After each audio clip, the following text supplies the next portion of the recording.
কেন হাসি দিল? এর বিনিময়ে কি, এর বিপরীতে কি, এই অপরাধী কি পারভেজকে দুনিয়া থেকে চলে যেতে হবে?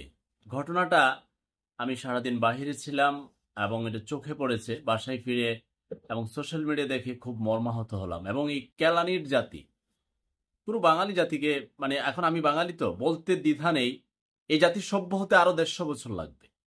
কারণ একটা জাতি সভ্য হতে 200 বছর লাগে, মাত্র 54 বছর গেছে। প্রাইম এশিয়া বিশ্ববিদ্যালয়ের এই ছাত্র পারভেজ, ঘটনার সূত্রপাতে তার সহপাঠী সিয়াম একটি পত্রিকা মারফত বলেছে যে চার সিঙ্গারা খেতে গেছে।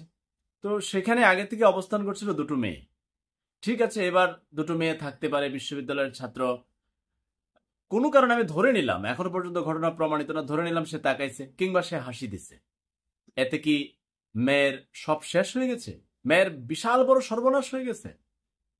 পরবর্তীতে এখন পর্যন্ত যতটুকু সোশ্যাল মিডিয়ায় প্রচারিত, মেইনস্ট্রিম মিডিয়ায় প্রচারিত, হয়তো ঘটনার পিছনে আরো ঘটনা আমরা পরবর্তীতে জানতে পারবো। বলতেছে পরবর্তীতে তার আরো 3 সহপাঠী ওই মেয়ের কিংবা তার ক্লোজ, তার পরিচিত আনছে। তারা 3 জন হচ্ছে কি, মেহরাব, তারপরে আবুজর গিফারি, কি সুন্দর নাম দেখেন, আছে মাহাতি। এখন তারা 3 জন পাল্টা এটার প্রতিরোধ এবং তাকে জিজ্ঞাসাবাদ, কেন তাকাইলো, কেন হাসি দিল। পরবর্তীতে এটা শিক্ষকরা জানে এবং শিক্ষকদের মাঝখানে এরা দুই পার্টিকে, দুই ছাত্র সমাজকে নিয়ে একবারে মিলমিশ করে দিয়েছে। এর পরবর্তীতে কি করলো, ওই মেহরাব এবং মাহাতি এবং আবুজর গিফারি, তারা ওই কিছু বহিরাগত, ওইগুলোকে আমাদের এই বাংলা ভাষায় টুকাই বলে, এবং পত্রিকা মারফত এরকমই বলছে, তাকে নিয়ে ওই যখন পারভেজ বেরিয়ে আসছে তখন পারভেজের উপর ঝাঁপিয়ে পড়লো। এরপর পারভেজ পৃথিবী থেকে বিদায় নিল। আমি আমার ব্যক্তিগত জীবনে একটা ঘটনা এখানে অ্যাড করছি, ক্ষমা করবেন।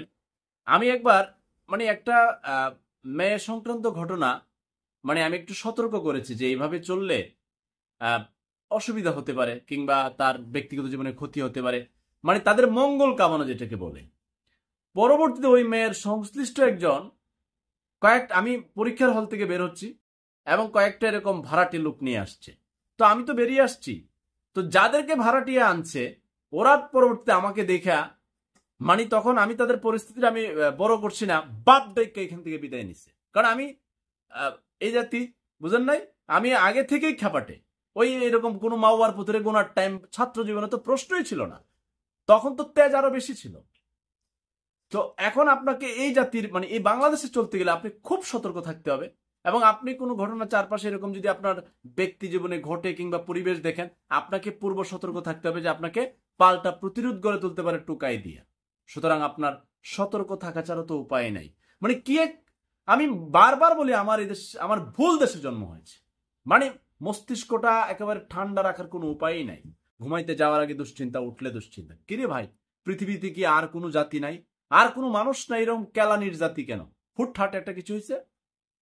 মনে আছে আপনার ছেলে ধরার গল্প, এবং ছেলে ধরার যে ঘটনা ভাইরাল হয়েছিল, একজন ভদ্র মহিলাকে ছেলে ধরা সন্দেহ করে তাকে মেরে ফেলছে। একটা হুটহাট হয়েছে, ওরে দেখবেন একজনের পর একজন মারতেছে। কেন মারতেছে ওরা কেউ জানেই না। এরকম অসভ্য কেন রে ভাই? এরকম একটা হাসি দিছে, তাকাইছে, এটাকে কেন্দ্র করে পারভেজ দুনিয়া থেকে চলে যেতে হবে। পারভেজকে মানুষ করতে তার মা বাবা, তার পরিবার, আত্মীয় স্বজন কতটা কষ্ট করতে হয়েছে। আবার দেখলাম এটাকে রাজনৈতিক ট্যাগ, একটা ওইটা। হেরে ভাই, পারভেজ তো একটা মানুষ না রে, ওই তো একটা মায়ের সন্তান। রাজনৈতিক ট্যাগ বন্ধ করে দেখ। এইভাবে একটা হাসির বিপরীতে এবং তাকানোর বিপরীতে পারভেজকে কেন দুনিয়া থেকে চলে যেতে হবে? এখন ওই দুইটা মেয়ে এবং ওই যারা সংশ্লিষ্ট আছে, এই একটাও যেন বাঁচতে না পারে, একবার কঠিনতম বিচারের আওতায় নিতে হবে। বাংলাদেশের সমস্যা কি জানেন? ধরেন বিচারটা এত দুর্বল, পয়সাপাতি দিয়া আইন মাইন সব কিনে ফেলায়, যার কারণে পরবর্তীতে অপরাধীরা মনে করে আর সমস্যা নাই, বড় ভাই আছে ম্যানেজ করে ফেলে। ম্যানেজের বাংলাদেশের কারণে আজকে বাংলাদেশের এই করুণ পরিণতি। আরো 150 বছর লাগবে।